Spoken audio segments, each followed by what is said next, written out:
dealings with devotees of different levels of advancement or calibers. There are three considerations in relationship: senior to junior, junior to senior, and among equals. In this respect, there is a verse from Srimad Bhagavatam, 4th canto, 8th chapter, text 34, which says, Gunadhikan mudang lipshet, anukroshang gunadhamat, maitring shamana dannichan, na tapoir abhidhiyate. Gunadhikan mudang lipshet.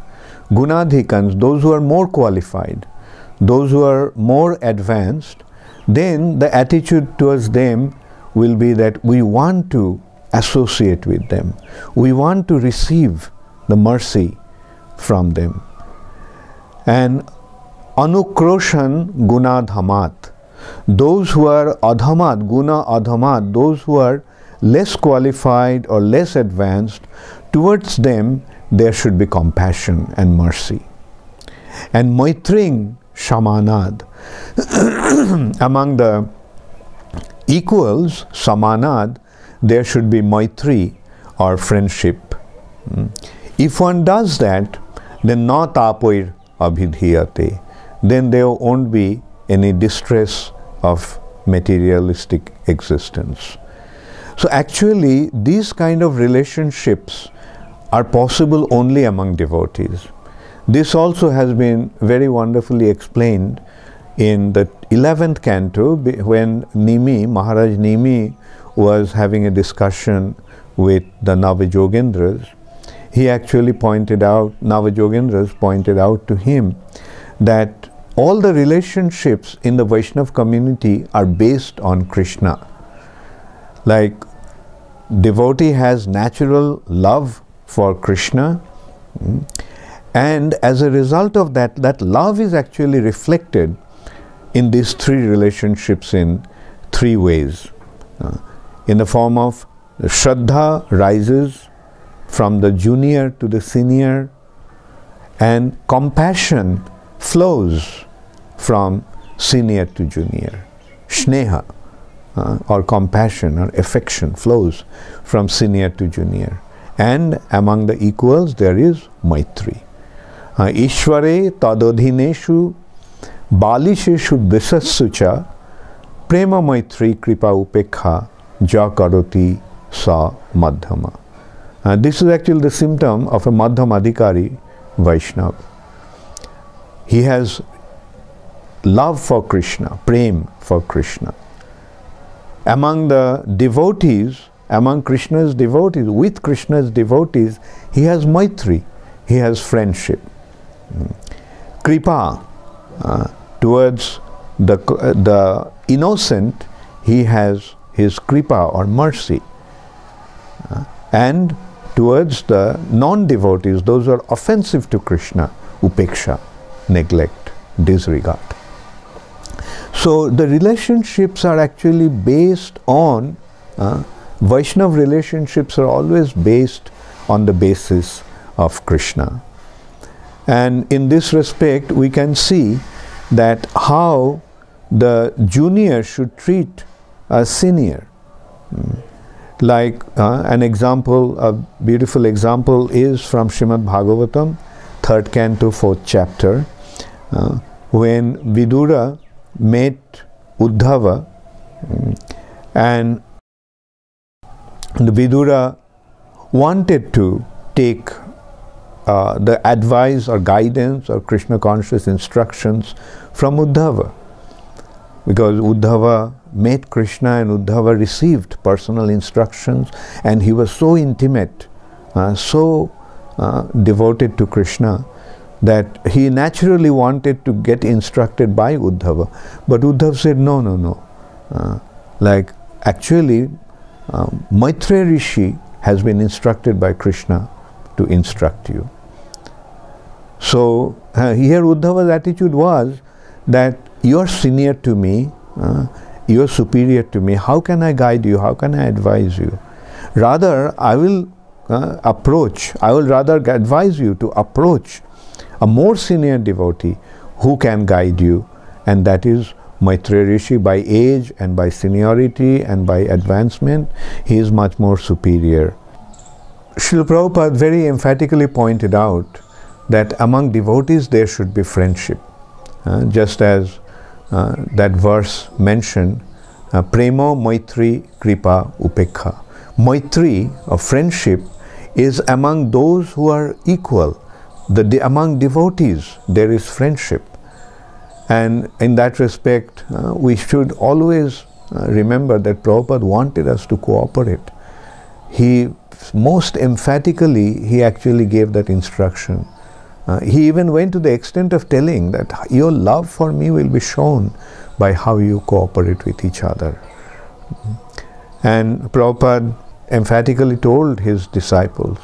There is a letter to Gargamuni written as early as in 69, and in that letter Prabhupada told Gargamuni that among yourselves don't fight, because if you start fighting among yourselves, then everything will be spoiled. Rather, you develop a spirit of cooperation, do things collectively, try to help each other, and then only this movement is going to spread effectively. And in that respect, Prabhupada pointed out that the mood of the devotee should be that they should try to assist each other, not try to exploit each other, not try to lord over each other. Just assist each other and preach with the attitude that I am your servant. We are addressing the devotees as Prabhu, and Prabhu means master. In that respect, Prabhupada wrote a letter, and in that letter to Gargamuni, he is pointing out that we should not just tell them that we address them as Prabhus, but then we start to command, order himself. Oh, bring me this, or do this thing for me. Rather, the attitude should be, what can I do for you? And that is the spirit that the devotees must develop, and that is the real friendship, that is the real Maitri. And Kripa, to the compassion towards the junior devotees. In that respect, Prabhupada wrote a letter to Mother Jadurani, and he told her that treat the junior devotees as your younger brothers and make them feel that you are there to take care of them, you are there to assist them, and in that spirit you try to take care of them, and this is how the senior devotees must deal with the junior devotees. Dealing with wealth and opposite sex. Prabhupada pointed out that Kamini and Kanchan, beautiful women and gold or wealth, they are the most alluring aspects of Maya. Therefore, as devotees, we have to be very, very careful how we use them. Generally, yogis and gyanis, they try to avoid that. They go to a solitary place to be away from these allurements. But devotees do not take that kind of attitude. Devotees' attitude is always very positive. The devotees engage everything in Krishna's service, and that is how he purifies his consciousness, and that is how he remains unaffected by the allurements of Maya. Prapanchika taya buddha hari sambandhi bostuna mumukshubhi parityago vairagyan falgu kattate. Thinking the objects that could have been engaged in Krishna's service, if one thinks that they are material and renounces them, that renunciation is negative renunciation, false renunciation. But the real renunciation is to engage everything in Krishna's service. Prabhupada pointed out that yes, beautiful women will be there. Our movement is to spread Krishna consciousness. So young women will join the movement, and there will be also lots of wealth coming in. So devotees must learn how to engage them in Krishna's service, and that's how he actually should avoid being affected by the influence of these two things. Like just offer everything to Krishna. Nothing is meant for my enjoyment, but everything is meant for Krishna's enjoyment. That also leads to another point, dealing with influential people. Like when we are dealing with influential people, we should be very, very careful, because one thing, the influential people can do a lot for us because of their wealth, because of their influence, because of their position.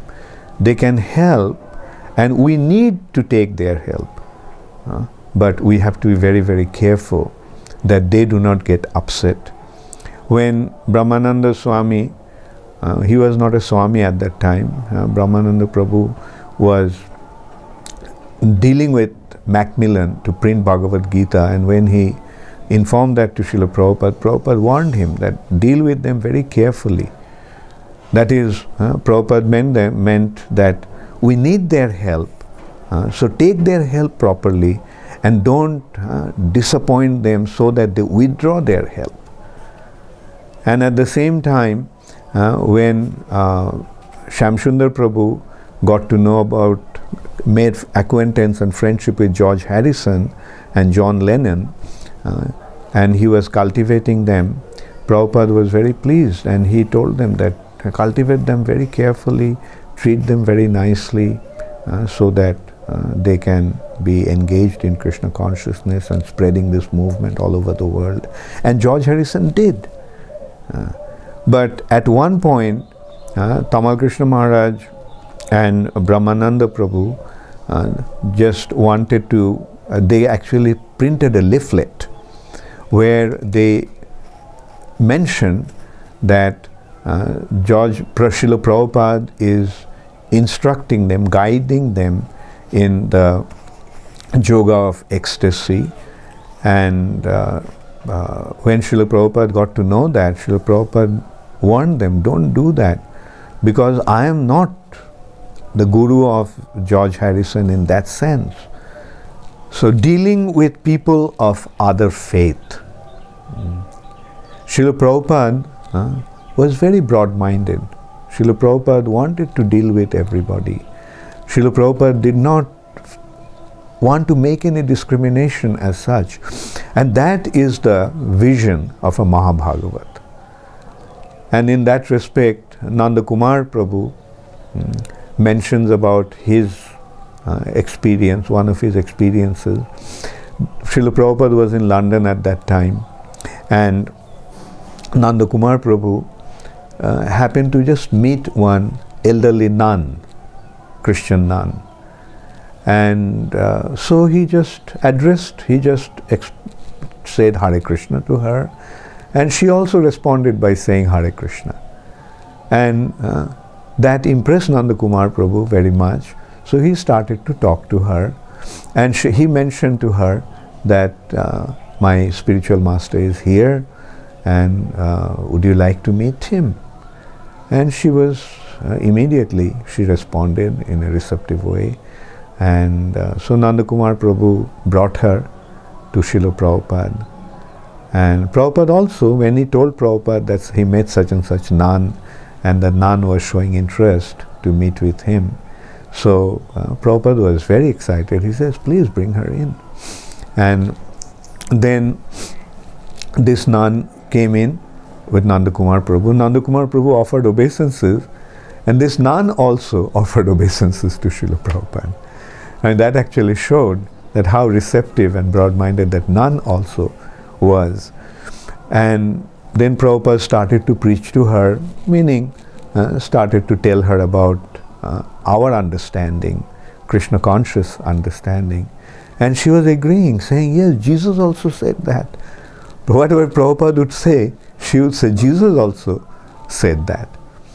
And in this way they had a very nice exchange, and that lady left with a very good impression. And Prabhupada, when she was leaving, Prabhupada told Nandakumar Prabhu to give his garland to her, and she was so happy. So this is how Srila Prabhupada was, this is how broad-minded Srila Prabhupada was, that he was dealing with everyone in such a compassionate and loving way. But at the same time, when Prabhupada saw that someone was deviating from his faith, then Prabhupada became heavy. We saw, like with so many other Christians, Prabhupada would say, Jesus said, thou shalt not kill, why are you killing animals? Why are you killing the cows? Because that's a deviation in Christianity. Jesus told, thou shalt not kill, but they are killing cows and eating their flesh. So, and I also had one very wonderful experience.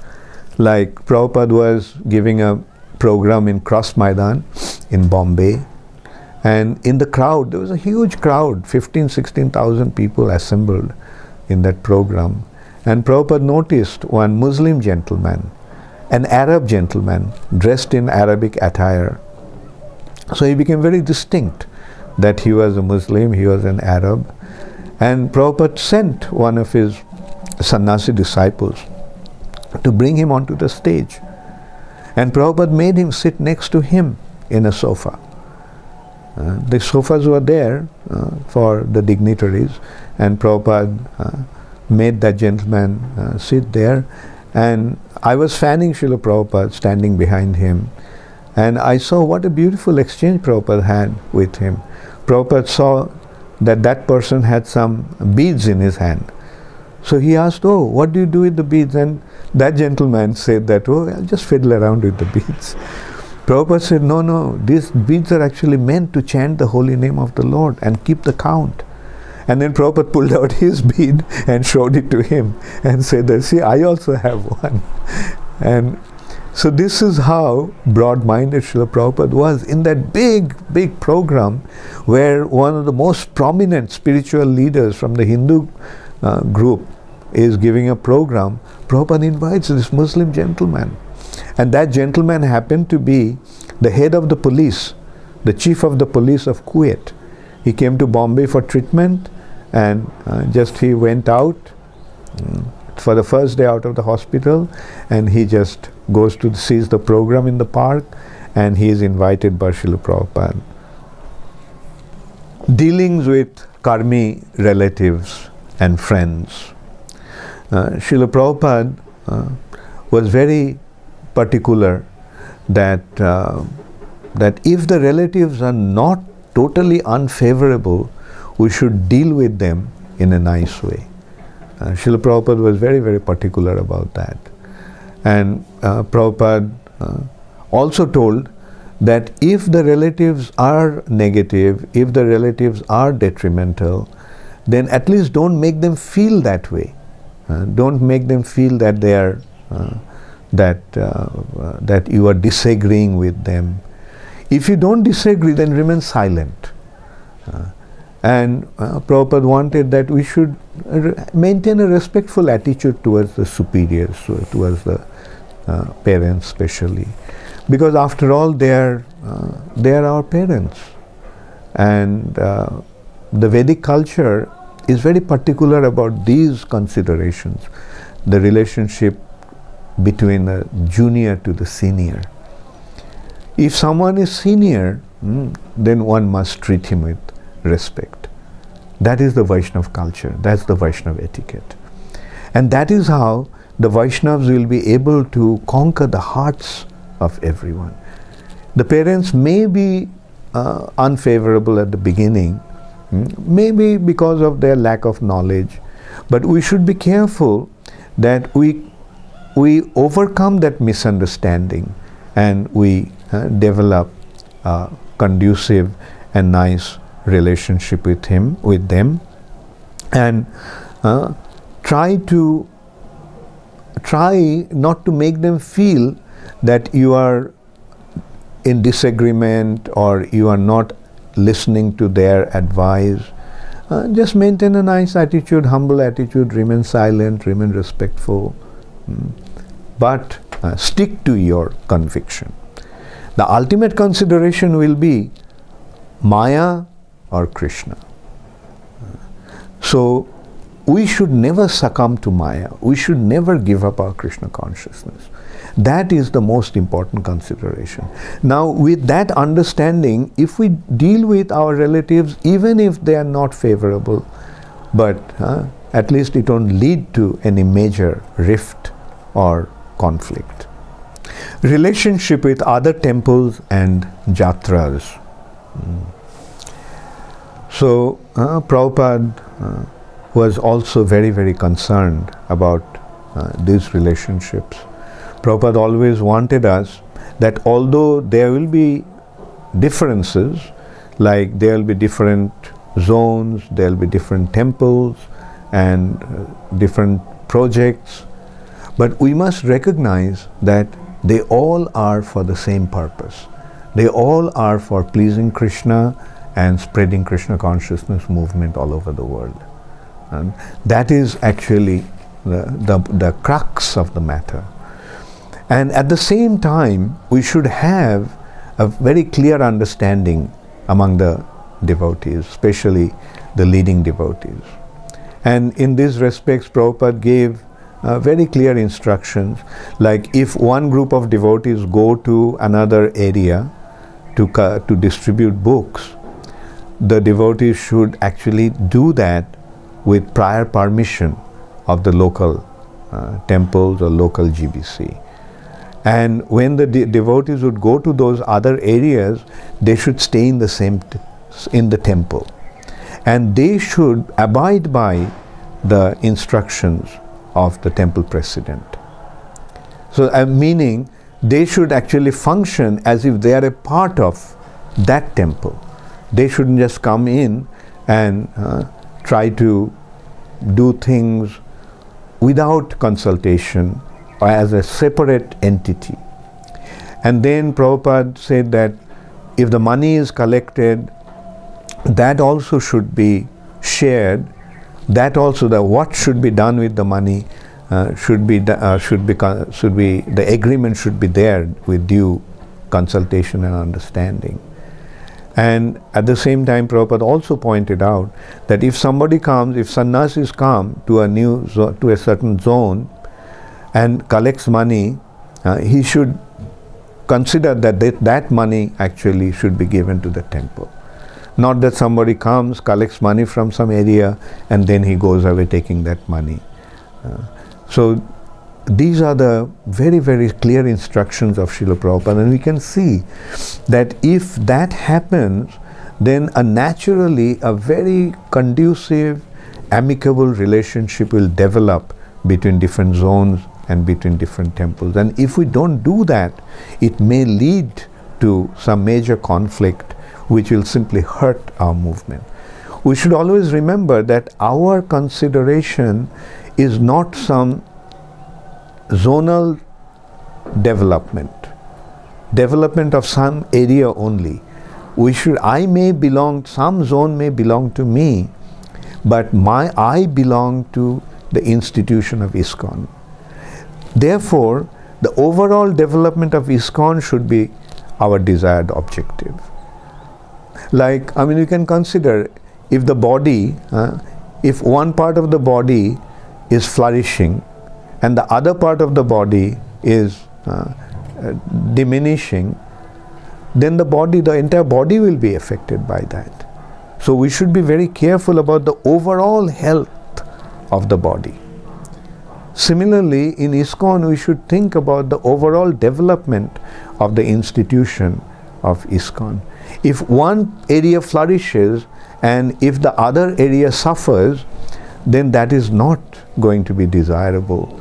Rather, if one area is flourishing and other area needs help, they should provide the help. And this is how the leaders of the movement should work in proper cooperation. And that proper cooperation, based on proper understanding and communication, will help our movement to grow. in an effective way.